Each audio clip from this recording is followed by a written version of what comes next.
Bienine Mîcetho ya University mwanya mwanya nambirite ntere cha Tharaka ndene ya cukuru ya Tharaka University kiri gikundi kia Kenya University Central Association kiria kigwatite mbaru ontubu bwarati mwanya mwanya nitiambiritie kuthithia Mîcetho iji.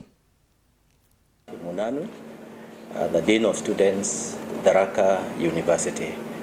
And as a university, we are privileged to host Kusa Central Conference League 4A games.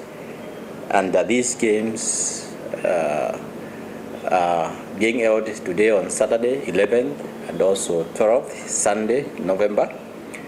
And these games, we have football, women, we have handball, men, rollball, women, and netball, men.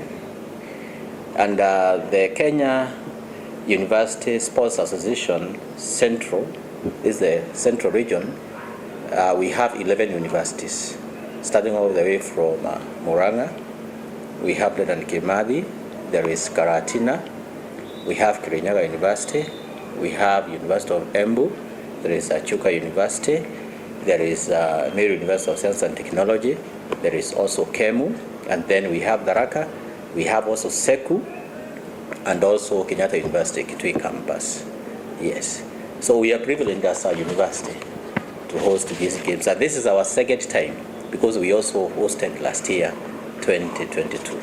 Mimi naitwa Dorcas Kawira from Southeastern Kenya University. Games zimekuwa poa. Tulikuwa tunacheza football na tumewin. Yeah, tuko sawa. Na games ziko sawa generally. Yeah. It's the best. It's one of the best facilities ya kuoffer Kusa games. For now to originals.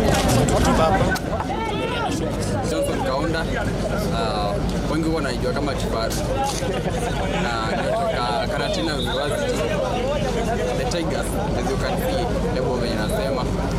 Hapa tuko Tharaka University, tuko kujua handball, imekuwa tu fine tangu asubuhi. Competition iko juu, matimu zimejipanga, lakini kama Tigers tuna smash, tunapiga tu timu, hatuna huruma yani.